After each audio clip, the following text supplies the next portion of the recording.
Assalamualaikum teman-teman. Hari ini kita akan belajar tentang tema 4, subtema 3, yaitu pekerjaan orang tuaku. Nah, sebelumnya mari kita membaca basmalah bersama-sama. Bismillahirrohmanirrohim. Pada pembelajaran kita sebelumnya, kita sudah belajar jenis-jenis pekerjaan yang ada di sekitar kita. Nah, pendongeng juga merupakan salah satu pekerjaan. Nah, teman-teman, tahukah kalian siapa sih pendongeng itu? Pendongeng adalah orang yang menyampaikan dongeng kepada orang lain. Sedangkan dongeng merupakan cerita tradisional atau cerita yang disampaikan turun-temurun dari nenek moyang. Berikut adalah jenis-jenis dongeng. Yang pertama adalah mitos. Mitos merupakan dongeng yang berkaitan dengan kepercayaan masyarakat tentang dewa-dewa dan makhluk halus. Contohnya, dongeng Nyi Roro Kidul. Yang kedua adalah legenda. Legenda bisa disebut juga sebagai cerita rakyat. Legenda atau cerita rakyat adalah dongeng yang menceritakan tentang kejadian alam atau suatu tempat. Contohnya, legenda Danau Toba. Kemudian yang ketiga adalah sage. Sage merupakan dongeng yang mengandung unsur sejarah atau kisah kepahlawanan. Contohnya, kisah Ramayana, Jakatingkir, dan Si Buta dari Gua Hantu. Selanjutnya, fabel. Fabel adalah dongeng yang tokohnya merupakan binatang yang berperilaku seperti manusia, seperti bisa berjalan dan berbicara. Contohnya adalah dongeng Si Kancil. Yang terakhir yaitu parabel. Parabel adalah dongeng yang mengandung nilai-nilai pendidikan. Parabel juga dapat berupa cerita pendek dan sederhana yang mengandung hikmah atau pedoman hidup. Contohnya, dongeng Si Maling Kundang. Berikut adalah unsur intrinsik dalam dongeng. Yang pertama, tema. Tema merupakan suatu gagasan pokok yang mendasari terbentuknya sebuah dongeng. Kemudian, latar atau setting. Latar atau setting merupakan ruang, waktu, suasana, serta juga alat pada peristiwa atau kejadian yang terjadi dalam sebuah karya sastra. Selanjutnya, alur atau plot. Alur atau plot merupakan jalan cerita dalam sebuah karya sastra. Selanjutnya, tokoh. Tokoh merupakan pelaku dalam sebuah cerita. Sedangkan penokohan atau watak dan karakter tokoh merupakan watak, sikap, sifat, kondisi fisik, serta juga karakter yang dimiliki oleh tokoh dalam sebuah cerita. Selanjutnya adalah sudut pandang. Sudut pandang merupakan posisi pengarang dalam memandang suatu peristiwa dalam sebuah cerita. Kemudian amanat. Amanat merupakan sebuah pesan yang ingin disampaikan oleh penulis atau juga pengarang cerita pada pembaca. Dan yang terakhir adalah majas. Majas merupakan gaya bahasa dialog yang digunakan dalam dongeng tersebut. Sedangkan unsur ekstrinsik merupakan semua faktor luar yang mempengaruhi penciptaan sebuah tulisan ataupun karya sastra. Bisa dikatakan unsur ekstrinsik adalah milik subjektif seorang penulis yang dapat berupa agama, budaya, kondisi sosial, motivasi yang mendorong sebuah karya sastra tercipta. Nah, selanjutnya teman-teman masih ingatkan dengan seni rupa 3 dimensi? Seni rupa 3 dimensi adalah karya seni yang dibatasi tidak saja dengan sisi, panjang, dan lebar, namun juga dibatasi oleh kedalaman atau disebut juga dengan karya seni yang memiliki ruang dan yang dapat dilihat dan diamati dari berbagai sudut pandang. Nah, jenis gambar 3 dimensi. 1. Silindris, yaitu objek gambar yang menyerupai silinder atau elips. 2. Kubitis, yaitu objek gambar menyerupai balok atau kotak. 3. Bebas objek gambar tidak beraturan. Prinsip menggambar 3 dimensi harus perspektif, yaitu menggambar dengan pandangan satu arah. 2. Proposisi, yaitu kesesuaian bentuk dan ukuran gambar.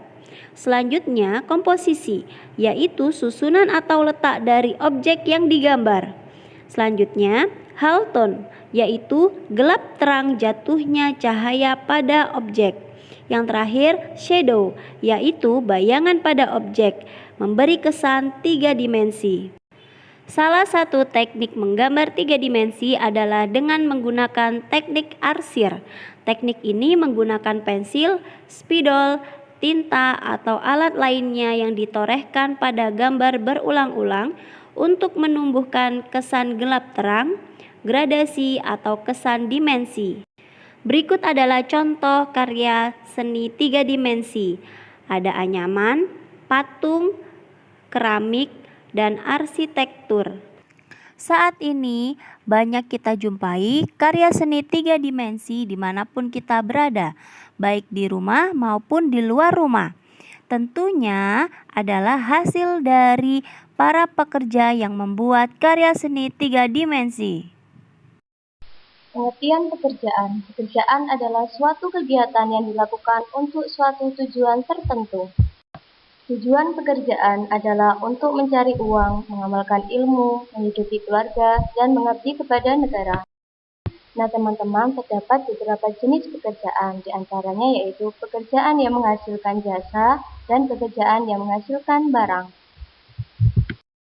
Berikut adalah beberapa contoh pekerjaan yang menghasilkan jasa, di antaranya yaitu guru bekerja untuk mencerdaskan anak, dokter bekerja untuk menyembuhkan pasien, polisi bekerja untuk mengatur lalu lintas. Pekerjaan yang menghasilkan barang di antaranya petani bekerja menghasilkan sayuran, padi, dan jagung, peternak sapi bekerja menghasilkan susu sapi dan daging, nelayan menghasilkan ikan. Melaksanakan pekerjaan dengan tanggung jawab berarti kita telah mengamalkan salah satu nilai-nilai yang terkandung dalam Pancasila. Berikut kita akan mengenal dan mempelajari lambang-lambang yang ada di Pancasila. Sila yang pertama dilambangkan dengan bintang yang bersudut 5. Sila yang kedua dilambangkan dengan rantai.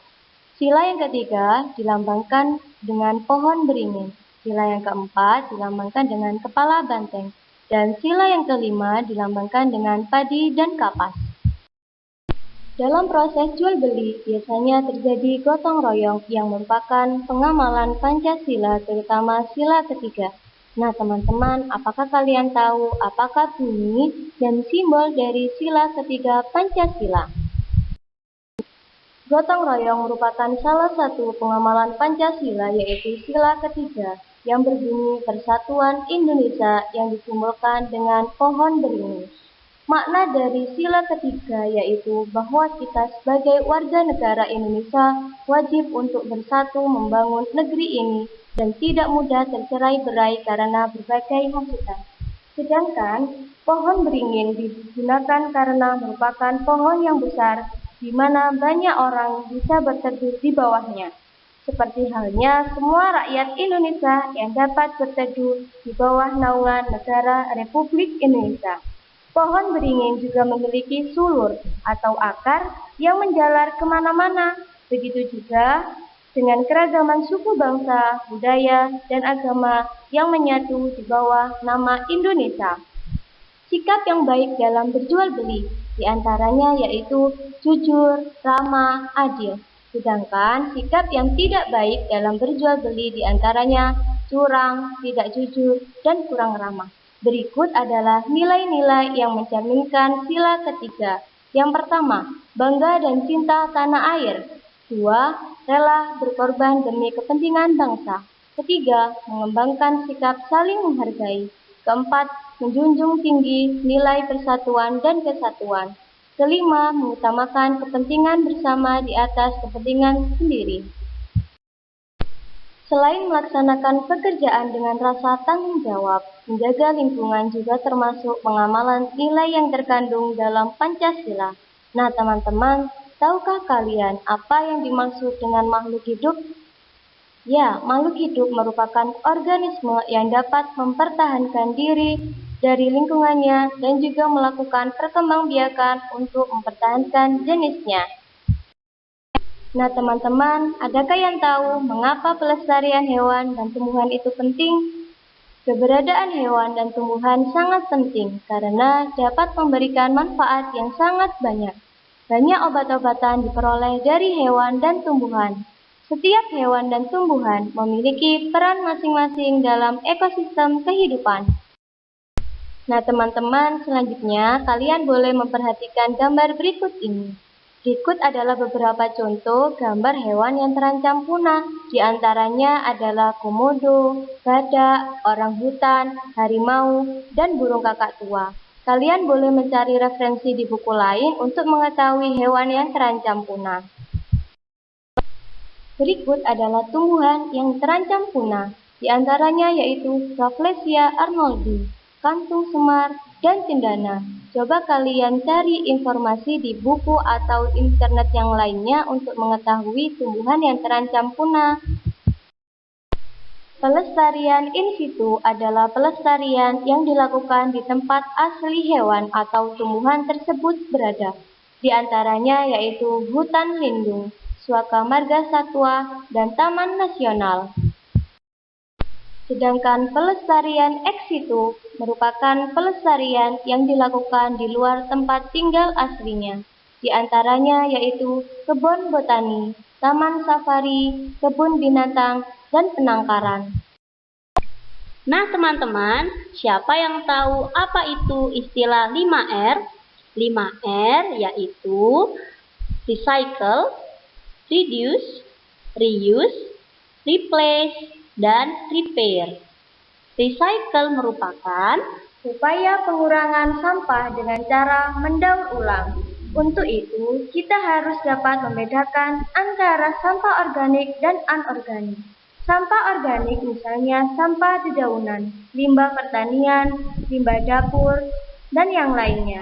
Sementara itu, anorganik diantaranya yaitu botol kaca dan plastik dapat diolah menjadi hiasan atau pot tanaman. yang kedua, reduce. Reduce merupakan kegiatan mengurangi pemakaian suatu barang, perilaku yang dapat mengurangi produksi sampah dan tidak melakukan pola konsumsi yang berlebihan. Misalnya saja, menggunakan produk-produk yang dapat diisi ulang, seperti ballpoint, sabun, deterjen, dan minyak goreng. yang ketiga, yaitu reuse. Reuse merupakan Menggunakan kembali barang-barang yang bisa digunakan seperti kantong plastik atau kantong kertas yang dapat digunakan sehari-hari. yang keempat, yaitu replace. Replace adalah Kegiatan mengganti pemakaian suatu barang dengan barang lain yang sifatnya lebih ramah lingkungan. Misalnya, mengganti penggunaan tisu dengan sapu tangan. dan yang terakhir, repair. Repair merupakan Memperbaiki barang-barang yang rusak agar dapat digunakan kembali. Dengan cara tersebut, kita tidak perlu membeli barang-barang baru karena barang lama yang masih dapat digunakan kembali. Nah teman-teman, adakah yang tahu apa yang kita harus lakukan untuk menjaga lingkungan? Banyak sekali yang dapat kita lakukan untuk menjaga lingkungan, di antaranya yaitu kegiatan penghijauan. Kedua, kerja bakti. Ketiga, membuang sampah pada tempatnya. Dan yang keempat, menerapkan 5R. Baik teman-teman, alhamdulillah pembelajaran dari tema 4 subtema 3 sudah terselesaikan. Semoga pembelajaran yang saya sampaikan bermanfaat buat kita semua. Bila ada kesalahan, saya mohon maaf sebesar-besarnya. Saya akhiri. Wassalamualaikum warahmatullahi wabarakatuh.